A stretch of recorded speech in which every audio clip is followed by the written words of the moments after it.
Hello and welcome back. You'll note that I've mapped a little more, and that the 12-minute video did not do good on rendering. Well, it killed some time. Anyway, welcome back, and today I'm going, well, not today, this is all being done in one day. Haha, silly me. Anyway, that was just, actually, that's part of the tutorial. Hello and welcome to the... Hello and welcome to the advanced portion of the tutorial, where I'm going to show you how to not only map, but make the map look good. Because that's just as important.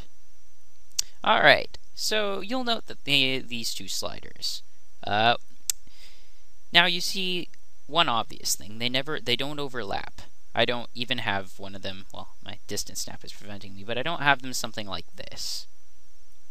You want your sliders to stay at, or like even your beats, to stay at least the same distance apart, or stay around the same. So you want them to stay around the same distance apart. See how that distance seems almost equal. It also leaves a nice little curve here instead of having some really sharp curve, which can be ugly, or if used correctly, can be really beautiful. This part is all about beauty. Now, if you'll notice, this kind of looks like a reflection of this. You want to, if possible, you want to kind of copy the sliders and use them the same, although I kind of wing them all, so yeah. Now, if you're going to have a slider overlap, try to make it look purposeful, like sort of like an arrow shooting through a bow. I don't know. That's kind of what I think of. But if you want to make something go through something, make it definite. Make it sure looking. Now, let's see. Same with this. I kept around the same distance between. Actually, this could do a little better. See? This kind of looks like it's like part of the same slider. That's what I try to go for. And then they seem about the same distance apart. You can always keep editing these to make them look better. And then there's this, and since this is the distance snap makes it so, these are a little further apart, and then this is about equal. So you get the general idea of this. Oh, and make sure that they don't overlap, and try to, well, make them look good. I know that kind of sounds obvious and kind of blunt, but that's really how it works. Let's see other things other than overlapping. If you're making a shape, try to make it, try to keep a geometric shape. I try to line up the 3s or the 4s or whatever. Triangle. And then, even if something is this far apart, try to make it, I don't know, related to this. Say there are two, like this case, a hit circle or a slider end, and then there's another slider. Try to make it, either, similar to the other one. Like, say, this kind of looks like a reflection of this turned at 90 degrees, not 50. Why am I thinking 50? And on that note, you can also, let's see, I have an example of that somewhere in here. Yeah, here. You can make it look like the same slider turned around and following a pattern. And then there's sliders like this. They're beautiful. Just try to make a slider have smooth curves instead of something wonky like this. Actually, this kind of looks good. But my taste is kind of weird, so don't go with my taste. But try to make it smooth, make the curves smooth. Actually, this could be a little better, couldn't it? Select. Alright. Try, yeah. It's simple. That's simply it. And if you're putting a red point in between, try to make them about in the middle. Or closer. Well, yeah. And try not to, well, make it so that there's a sharp curve anywhere. You see that point there? We want to avoid that.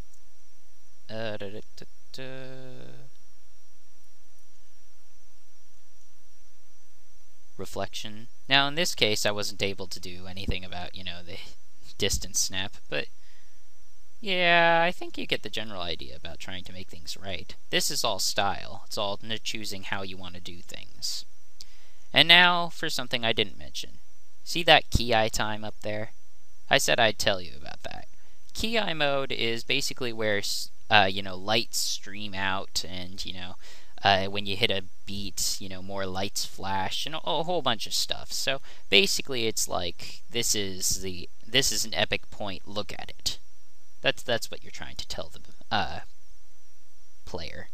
Yeah, player. Haha, I almost said that's what you want to tell the mapper. Let's see. Anything else I can tell? Well, Also, as far as I'm concerned, another important part would be the what is it called? Preview point. Choosing a good preview point is basically not extremely important, but it does give the audience a feel. You could choose a soft portion of the song if that's what you think represents the song, or a very hectic portion of the song if that's what you feel represents it. It's important to choose the right timing point. I still haven't chosen a timing point. Let me see.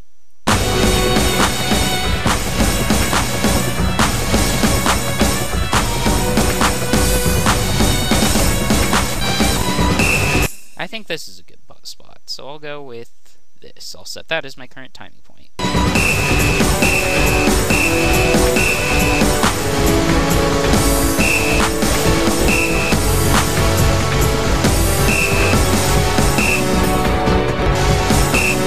Now, another part.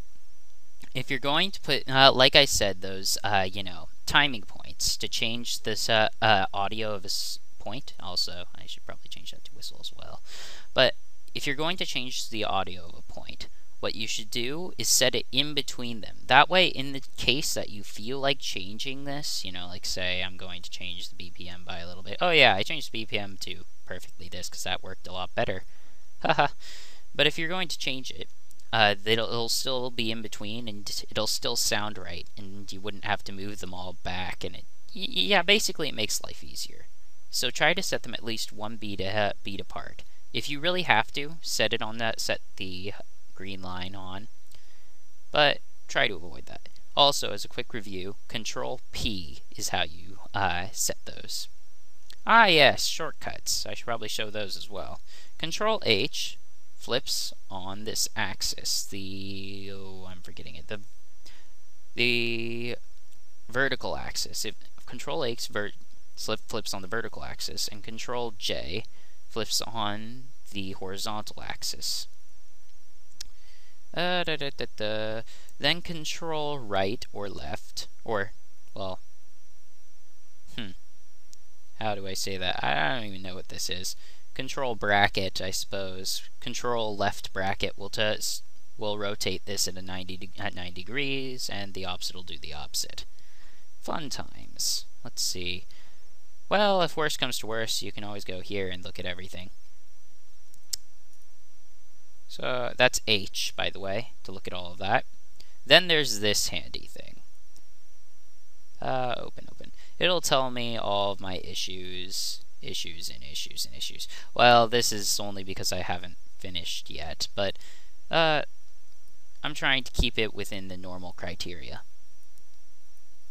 This basically tells you all of the, little things and errors if you make any. It's warning me that some of these things are bad, but they're all style, so this part is style. So, yeah. Things I can tell. Alright, edit. So, as I mentioned before, you can use reverse to change exactly how, a slider moves, but I don't think I ever mentioned that you can change the selection of beats. So say I wanted to, for some reason, copy this. Let's go somewhere I haven't mapped yet. Alright, so we have this. Oh yes, Control C, copy. I should probably mention that one. Control C is copy, Control V is paste. You can make a whole beat map off of that. And then I say I wanted to do, not that, this. But I don't want it like that. I want the one facing the 2, the one facing the 3. So what I could do, there are a few options, is I could rotate it 90 degrees, and then I have what I want. Actually, if I were to do that, I'd probably do it like this. I'd force it to go down here. You can force by holding Alt and override distance snap. But there are other ways of doing this. Control Z. You can go Control R and then Control Flip. So you've flipped it across the axis. And I'm not intending to map it like that anyway, so let's delete that. Anyway, this part's supposed to be a break. Let's see. Oh yes, brakes. It's important to put a few of those in there. I mean, I have a bad habit of ignoring brakes, but they're important. I mean, if it doesn't automatically put in the brake, force it to insert the brake, because, you know, it's always nice to be able to reset your hand.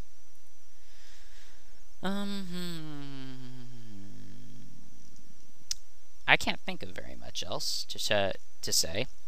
As a little recap, try to keep things within a nice little even distance apart. Try to follow geometric shapes if possible.